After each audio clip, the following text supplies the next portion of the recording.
The lights faded once again and turned bright again. I could hear some kind of kerfuffle in the distance. I neared the entrance of the hospital, and there I saw a man fighting at the door. A doctor was trying to push some people back outside. As I got closer, my vision gained, as did my mind, full clarity. These people were not like us. They looked burnt and crisp, but their actions, the way they would stare, their eyes seemed bright white. As I entered the situation, I saw one of the men who was fighting with the doctor. Whilst doing it, he turned his head, leaning upwards directly at me. I saw his white eyes shining, but a blank expression on his face. His teeth then grimaced. These people reminded me of the tramps that I had befriended, and then had attacked me for no reason.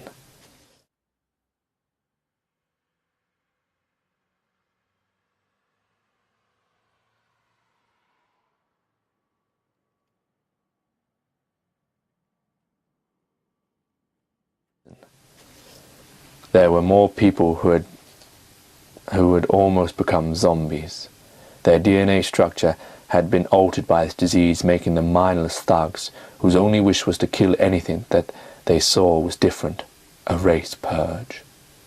The doctor, meanwhile, and some others with him, some looked like patients, pushed the zombified tramps out of the building, closing the strong doors behind.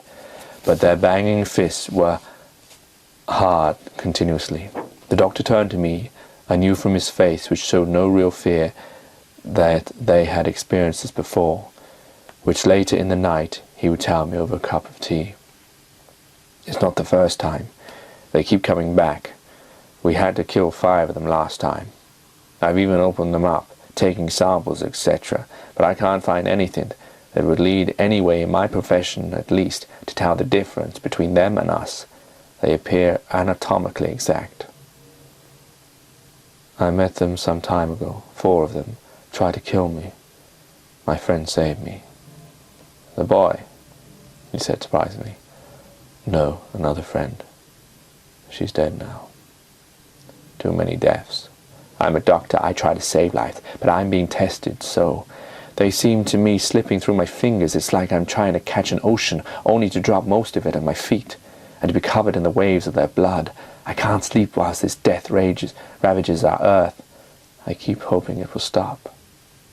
The doctor stood up and removed from his back pocket his wallet, and inside it he had 4 pictures, which he laid out on the table in front of me. This is my family. My wife, my 2 children, my mother, my father, all of them I haven't seen since this all started. The phones aren't working anymore. I can't leave these people to even go and find them alive or dead. Whenever I close my eyes, I see their beautiful faces in my mind. I see clouds on the top of a high mountain and us running about, throwing frisbees. I miss my wife. I promised her I'd always look after her, that we'd grow old together. And here I am stuck. I feel like I'm serving everyone else and no one's serving me. I'm sure they're all right. Thank you, friend, but you don't know. What if they're dead? What will my sacrifice to others be if I have unwittingly made the greatest sacrifice? Our talking was stopped as we heard screaming from the direction of the entrance. As we got there, we saw the tramps smashing with their bare-blooded fists strips at the door.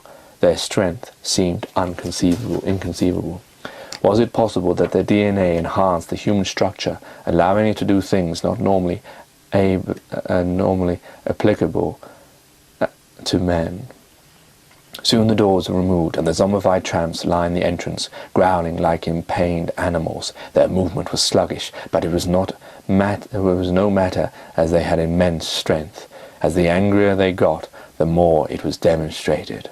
More doctors, nurses, and patients, and the young boy lined the opposite side of the entrance. The battle lines had been drawn. In that moment I stared at these creatures. For men they had long left.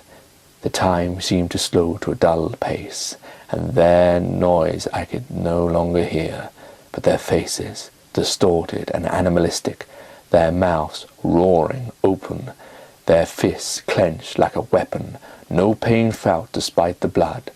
What match were we humans against these new humans? We were trapped.